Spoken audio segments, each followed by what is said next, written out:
Hello, welcome again. So we are going to move with the second speaker, who is Lucia, who is going to talk about the teenage brain. Welcome, Lucia. So I'm starting my third year of the PhD here in this department at UCL, and I'm also a budding science communicator, so I have a shameless plug for NeuroMexico, in which five students of neuroscience here at UCL, we are trying to start this blog to spread the news about neuroscience, so do check it out if you're interested. So my overarching question for these past 2 years and 1 year of master's has been exploring the role of how the brain is developing in how it changes teenage behavior. So we have a child. A child she's reading a book and she wants to be a doctor when she grows up. But this child does not have the means to achieve these goals. A child has decreased capacities for attention, for learning. Of course they're developing, but they're quite restricted. A child cannot think of a realistic future, and they cannot enact the activities needed to get this future. But of course this child grew up, and she did become a doctor. And as an adult, you have the cognitive resources needed to achieve a goal.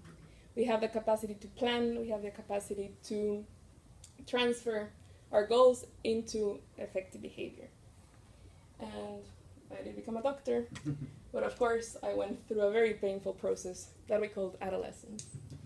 And adolescence is this very joyful adventure from puberty until we become independent adults in society.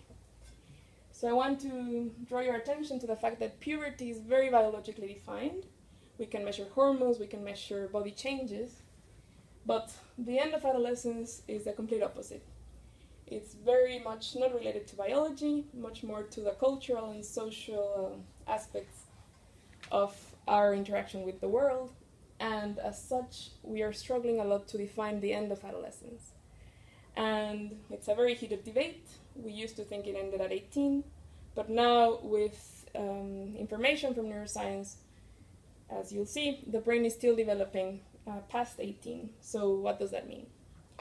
And I'm sure that as CONACYT scholars, which the majority of this room are, we do have some sort of help from our parents to be here, or at least I do.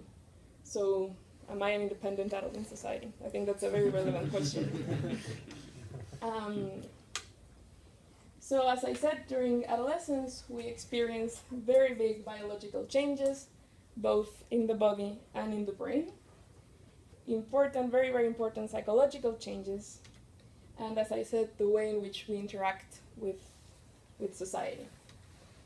And this development means that adolescence is a period of great, great plasticity, which has an aspect of vulnerability.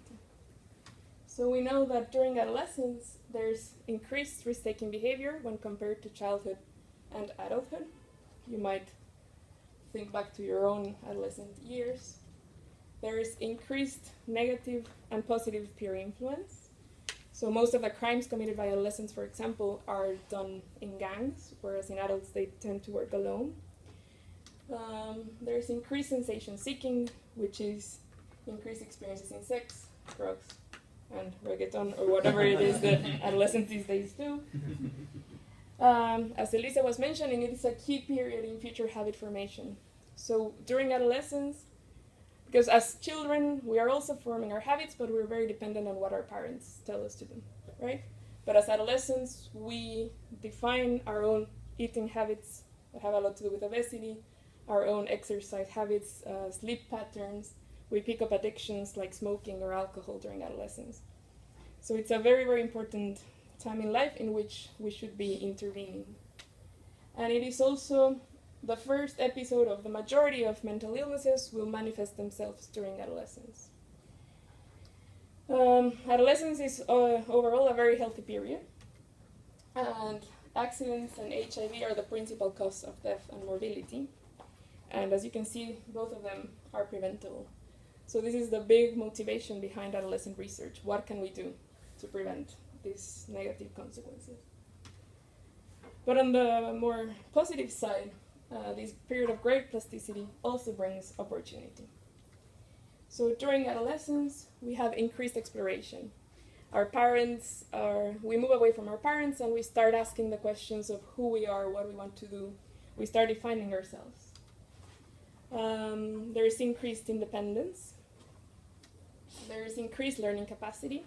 Adolescents are very, very smart, and I'm sure you can remember when you were in high school, learning stuff was much easier than it is now, memorizing stuff.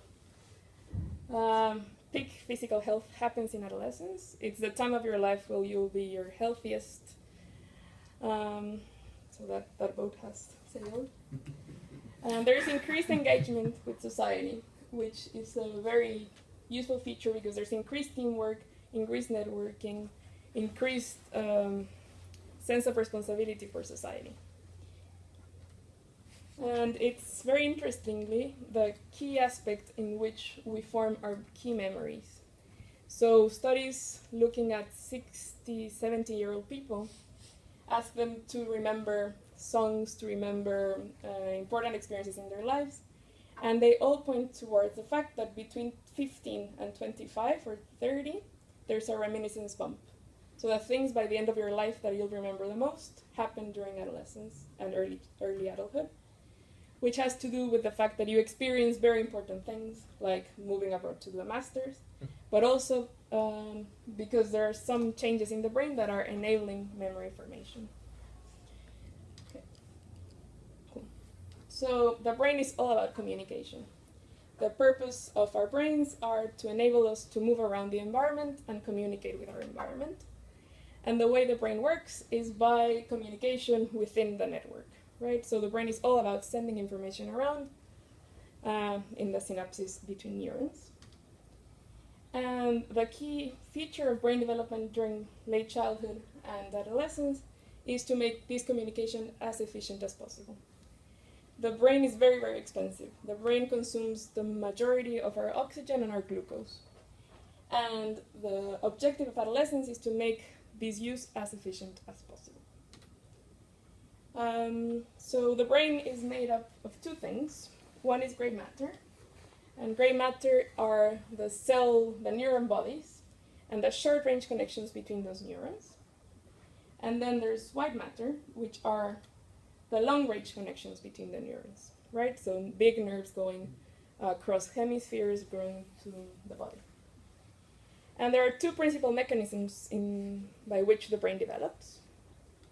One is by pruning the gray matter, and the other one is by myelination of the white matter.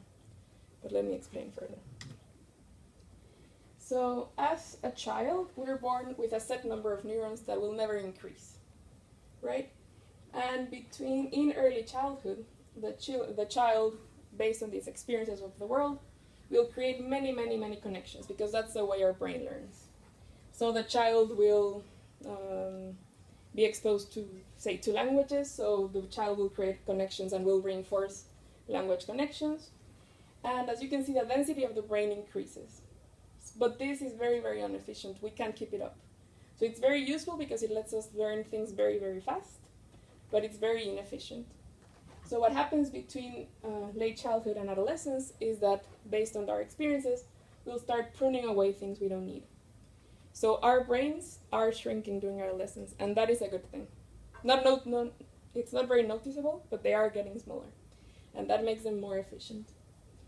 And this is fully dependent on our experiences, right? So if you didn't learn the third language, if you weren't exposed to many languages, you'll maybe cut away some language connections. If you didn't pick up dancing, you'll cut away some motor experiences. Of course, you can always come back. I'm definitely not claiming that after adolescence you can't learn new things, but it becomes much, much harder. And once we've chosen which connections we'll keep, just as cables have insulation, the cables we choose to keep are covered in myelin, a fatty substance that makes information go faster. So this would be pruning and myelination. Okay. We can measure this with neuroscience, and I'll show you this video, but a key aspect is that you'll see the brain turning towards more blue. More blue means less gray matter, so a pruned brain. But please pay attention to the rates at which this maturation is happening.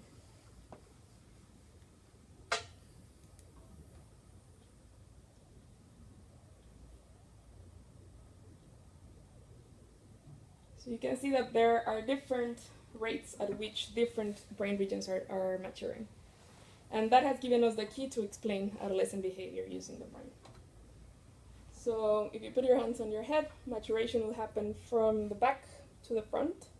And the last thing to develop is the prefrontal cortex, which will continue to develop until we're 24, 25. The whole brain will continue to develop throughout our lives, but the biggest peak is until 25. So that calls into question the definition of the end of adolescence. Okay, so if we sort of measure this, if we're measuring development, which is pruning and myelination versus age, the limbic regions, which are more in the back of the brain, mature faster than do the prefrontal regions, right? So we have this area of increased risk. So the limbic regions have to do with affect and reward processing.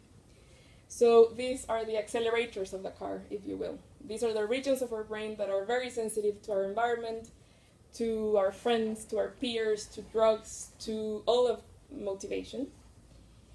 And the prefrontal regions have to do with cognitive control, which is the ability to control our behavior. And this has been identified as a mismatch, right? And a clear example of this mismatch is in this very useful source of answers, which is Yahoo Answers, in which an adolescent is describing her typical weekend, if we can believe her, but she had a plan that changed. She went to some bar. The plan is constantly changing. The mates decide to steal from a shop, get arrested. Then she goes on with another friend to another bar where she's having shots and 3 more after that, right? And this has to do because these things are very appealing. Friends are very appealing. Alcohol is very appealing. And as you can see, these regions are much more active, and the brain is struggling to control, like the brake part of the brain is struggling to repress the accelerator. So if a car is if you imagine this analogy of the car, if a car is going very slowly, even if the brakes aren't very good, the brakes can cope. But if the car is moving very fast, if there's friends, if there's alcohol, if there's all of this stimulation, the brakes simply cannot cope. And that is a very key aspect of adolescence. They make very different decisions when they're with their friends than when they're alone. And as adults, we're much better at making the same decisions regardless of the social environment, which is very important. And to now, well, adolescent research is quite new, but this mismatch has been the focus of most adolescent research. And what I'm trying to do in my research is taking a different approach and thinking of instances in which there's synergy, right? So instead of this competition, instead of reward always being wrong, reward also plays a very important aspect in motivation. So my PhD is focusing on this more positive consequence of having increased motivation. Because although adolescents are around taking shots and stealing from shops, if you also ask Yahoo Answers, adolescents have goals. Adolescents want to graduate high school, go to a good college, get a good job, get married, have kids. And this requires increased motivation. So that is what I'm looking at.